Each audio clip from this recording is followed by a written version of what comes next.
Bueno, ¿qué te parece que nos vayamos a Estados Unidos? Hombre, siempre es una muy buena opción. Siempre es bien, ¿no? Siempre es bien.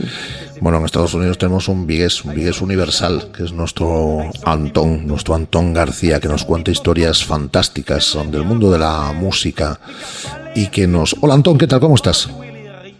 Hola Rafa, hola Guada, muy bien, mañana bastante fría aquí en Jackson y bueno, perfecta para hablar con vosotros y con toda la familia de CIES Podcast. ¿Qué entendemos por mañana bastante fría? Pues bueno, ya se ha acabado el verano, que es muy caluroso aquí en Tennessee, y entonces pues tenemos este momento en el que bueno, estamos a unos 12, 13 grados más o menos y no ha llegado el invierno todavía, pero ya estamos en el otoño, que es uno de mis momentos del año favoritos, la verdad. Ah, el invierno, bien. 12, 13 grados de temperatura, que tampoco está tan mal. Bueno, nos vas a hablar de una historia estupenda, es el viaje alrededor del mundo en barco que hizo el cantautor belga Jacques Brel cuando supo que tenía un cáncer de pulmón. Sí, bueno, Jacques Brel realmente es un músico insólito ya en sí mismo, pero esta situación en su vida pues también es insólita. Ya hacia el final de su vida, como tú dices, cuando empezó esta vuelta al mundo en barco, no sabía todavía que tenía un cáncer, pero se lo descubrieron durante el viaje. O sea, que el cáncer no fue el motivo, pero sí que tuvo unas consecuencias durante ese viaje. Sí, por supuesto. Ya en la parte final de su vida, después de haber hecho muchísimas cosas, hay que decir que él era belga, que nació en Bruselas, que es uno de los cantautores en lengua francesa más importantes de la historia, que compuso temas inolvidables y atemporales como por ejemplo Ne me quitte pas, Le Plat Pays, Amsterdam. Ese C'est Jean-là que escuchábamos para empezar esta sección de músicos insólitos, y muchos de sus textos incluso se estudian en las escuelas belgas, en los institutos, porque son verdaderos poemas, entonces aparecen en las clases y en los libros de literatura. Y si escuchamos a Jacques Brel cantar, podemos imaginar cómo eran sus conciertos también, eran espectáculos totales, porque él interpretaba cada canción no solo con la voz, sino también con su cuerpo, dramatizando la canción como si se tratase de un actor. Y es que Jacques Brel tenía mucho de actor.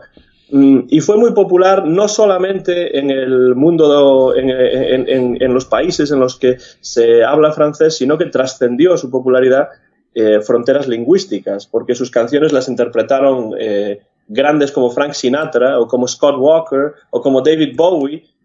Pero la verdad es que, en mi opinión, las versiones originales de Jacques Brel son insuperables. Yo prefiero escuchar una canción de Jacques Brel en la voz de Jacques Brel de la misma manera que prefiero escuchar una canción de Bob Dylan en la voz de Bob Dylan, ¿no? Me gustaría conocer un poco cómo es esa historia, cómo surge, cómo se le ocurre a Jacques Brel el dar esa vuelta al mundo en barco. Y eso, lo que cuenta es que se entera en el transcurso de ese viaje que tiene un cáncer, ¿no? Un cáncer de pulmón. Pues sí, hay que decir que Jacques Brel era un hombre inquieto, polifacético. En el año 1966, en uno de los momentos más álgidos de su popularidad, decidió dar sus últimos conciertos en el legendario Teatro Olympia, el Olympia de París, porque quería dejar la escena musical y dedicarse a otras cosas. ¿Y cuáles eran esas otras cosas? Pues, por ejemplo, el teatro musical. Hizo la versión francesa de El Hombre de la Mancha, porque le fascinaba ese musical y sobre todo la figura de Don Quijote. Se dedicó al cine también, actuó en varias películas y dirigió 2 películas que no están mal, que se llaman France y Far West. También tenía una obsesión con el lejano oeste. Pero se dedicó además a la aviación, por un lado, se sacó el carnet de piloto de avión, y por otro lado a la navegación marina, que veía como una posibilidad de libertad, de poder pasarse días e incluso meses en el océano, en el mar, sin regresar a la tierra. Él siempre decía, una de sus frases favoritas era «Il faut aller voir», es decir, hay que ir a ver. No hay que quedarse quieto, hay que ir a ver, hay que hacer las cosas, hay que ver las cosas en persona, ¿no? Y entonces en el año 1973 empezó a hacer planes para dar la vuelta al mundo en un barco que se había comprado. La idea, fijaos, Rafa y Guada, era pasar entre 3 y 5 años para completar la navegación alrededor del mundo. Madre entre mía, 3 y 5 años. Madre mía. Entre 3 y 5 años es mucho tiempo. Vamos, es un ciclo, da tiempo a muchas cosas. Un ciclo olímpico casi. Pues sí, no sabía en esos momentos que estaba enfermo con ese cáncer de pulmón, y el 24 de julio de 1974 partió en un barco que se había comprado con su hija France. Tenía 3 hijas y con la que mejor se llevaba era con France. Y, atención, no fue con su esposa, porque con su esposa, que se llamaba Mish, tenía más bien una relación profesional de negocios. Y Jacques Brel a lo largo de su vida tuvo varias amantes, y con una de ellas, que se llamaba Madly, pues también fue. O sea que imaginaos esa situación, en un barco con su hija y con su amante. Es una situación insólita, como mínimo, ¿no? ¿Y a qué altura de ese viaje, de ese recorrido, se entera que está enfermo, que está muy enfermo? Bueno, primero muere de cáncer su mejor amigo, que se llamaba Jojo. ¿Pero que iba en el barco o no? No, él no iba en el barco, pero Brel tiene que ir en avión hasta París para asistir al entierro, ¿no? Y después vuelve al barco, y en cierto momento, estando haciendo una escala en las Islas Canarias, curiosamente, Brel se siente mal, y es en ese momento cuando le diagnostican un tumor cancerígeno en el pulmón, creo que era en el pulmón izquierdo, y entonces tiene que ir a Bélgica para que lo operen, y después de la operación, estando todavía convaleciente de la operación, ¿qué pensáis que decide hacer? Pues hay 2 opciones. A ver, o subirse nuevamente al barco y continuar adelante con la vuelta al mundo. Yo voto por esa. O grabar su último disco, que se graba en París. Pues creo que Guada ha dado la respuesta correcta. Claro, decide volver. Guada siempre gana. Pues sí, la verdad es que en este caso, no sé si se habrá estado viendo la biografía de Brel, pero... No, pero es lo que haría yo ya. Yo es lo que haría. Dar la vuelta al mundo siempre es un buen último plan, si tienes que elegir un último plan. Hay que ir a ver, como decía Jacques Brel, ¿no? Y entonces decide pues ir a ver, y entonces vuelve al barco. Ya para esos momentos hay una gran tensión a bordo entre la hija de Brel y la amante de Brel, y entonces la hija acaba dejando el barco, y Brel y Madly, su amante, pues continúan en esta aventura. A lo largo de varias semanas, varios meses, y en cierto momento llegan a la isla de Iva-Oa, que es una de las islas marquesas que están en las Indias Occidentales, no muy lejos de Tahití. No es porque yo haya estado ahí, sino porque lo he leído, la verdad. Originalmente no tenía ni idea de dónde estaban estas islas, pero ahora sí que sé dónde están. Está ahí esa isla cerca de Tahití, y deciden instalarse en esas islas, en el mismo lugar, por cierto, en el que había vivido el famoso pintor Paul Gauguin. Y el médico le dijo a Jacques Brel: no es una buena idea, porque el clima no es muy bueno para tus pulmones, pero él dijo: me da igual, me quedo aquí porque es un paraíso terrenal y aquí quiero vivir, ¿no? Y entonces vive ahí durante un tiempo no con su esposa, de nuevo, que estaba en Bélgica, sino con Madly, esta amante que había conocido en el rodaje de una película, L'Aventure, c'est l'aventure, la aventura es la aventura, del gran cineasta francés Claude Lelouch. Y entonces ahí está, lejos de Europa, lejos de la fama, porque ahí no lo conocía prácticamente nadie, y entonces se dedica sobre todo a tareas mundanas. Fijaos cosas que hacía. Decide vender su barco y compra un avión.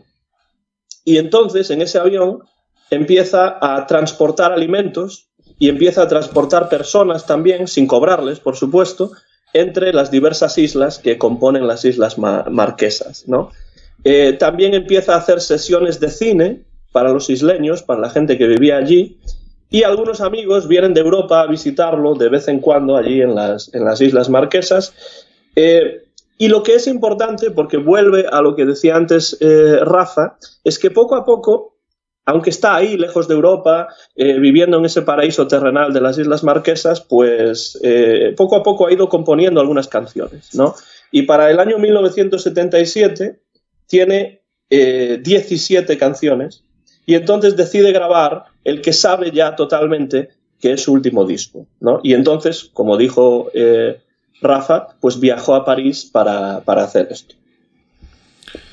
Estaba pensando en lo que supone para un artista saber que es tu último disco al final, que es algo que, bueno, no es malo obviamente porque supone que se acerca al final, pero bueno, que es... imagino que se compone y se graba y se hace todo desde una perspectiva diferente a cuando es uno más. Sí, la atmósfera, desde luego, Guada, fue pues muy diferente a las grabaciones normales de un disco, a las grabaciones normales del propio Brel. Él estaba débil, estaba demacrado, estaba ya en muy mala situación de salud, y grabó esos 17 temas, y los músicos y él también sabían que este iba a ser su último disco, pero él realmente se lo tomó con filosofía. Dicen los libros que en cierto momento empieza a hacer como que busca detrás del piano y dice, ¿alguien ha visto por aquí un pulmón? Entonces se lo tomó con cierta filosofía, ¿no?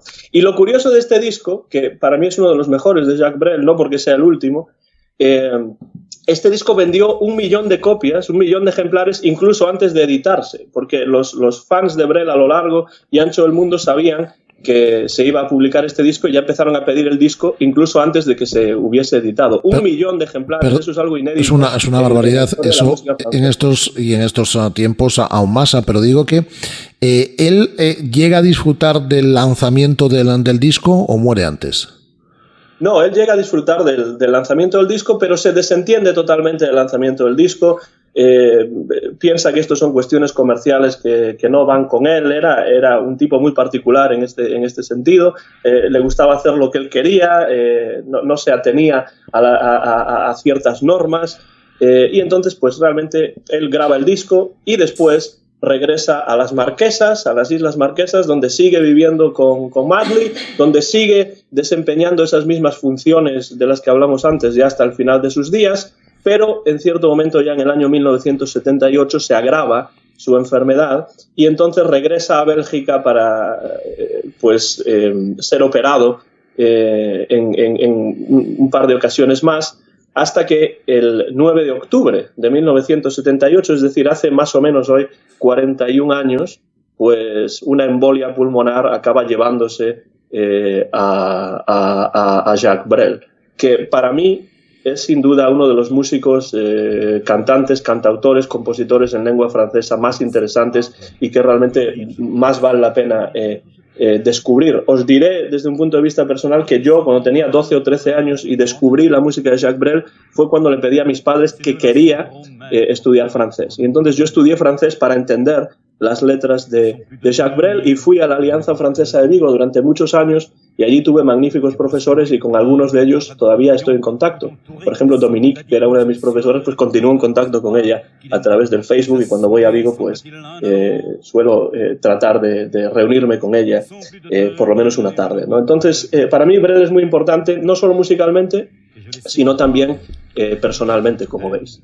Pues qué maravilla, ¿no? Querer aprender un idioma para entender las canciones de un autor que te gusta tanto. La verdad es que dentro de la tragedia, ¿no? De que sabes que te vas a morir, que tienes fecha de caducidad, bueno, fecha de caducidad tenemos todos, pero saber que la tienes casi de forma inmediata, pues decides seguir adelante con una vuelta al mundo en barco y decides grabar tu último gran disco, y esa es la historia. Por eso la trae a su sección de músicos insólitos este mes Antón García. Es la historia de Jacques Brel, o de los últimos meses en la vida de Jacques Brel. Antón, te mandamos un abrazo muy fuerte, con destino ahí a Estados Unidos, muchas gracias, Rafa, Guada, ha sido un verdadero placer. Quiero al terminar simplemente recomendar a los oyentes que busquen cualquier recopilación de Jacques Brel, porque cualquiera de ellas es interesante. Yo tengo todos sus discos, pero también hay vídeos en YouTube en los que se puede ver conciertos en directo que realmente son magníficos, son insólitos, y es un cantante que hay que escuchar, pero que también hay que ver. Y si alguien está interesado en su biografía, hay varios libros, por lo menos unos 3 libros en español acerca de Jacques Brel, y de ellos el más interesante, el que a mí más me gusta de todos, es uno que se titula Jacques Brel, una canción desesperada, escrito por un amigo mío que se llama Luis García Gil. Ese es para mí el mejor libro sobre Jacques Brel, porque habla de su vida, pero habla también de su obra, y a mí me interesan siempre esas biografías que no se centran solamente en la vida, sino que también hablan de la obra de los músicos o de los escritores o de los artistas en general. Pues con sonando de fondo Orly, despedimos la sección por este mes. Hasta el mes que viene, y que no haga tanto frío. Un abrazo muy fuerte. Seguramente hará más la próxima vez que posiblemente hasta esté nevando y todo. Eso puede ser. Esta canción Orly, por cierto, es una de las que aparece en ese último disco que grabó Jacques Brel en el año 1977 en París. Y con ella cerramos esta sección de músicos insólitos. Muchas gracias, Rafa, muchas gracias, Guada, y un saludo a toda la familia de CIES Podcast. Un abrazo muy grande, Antón, cuídate mucho.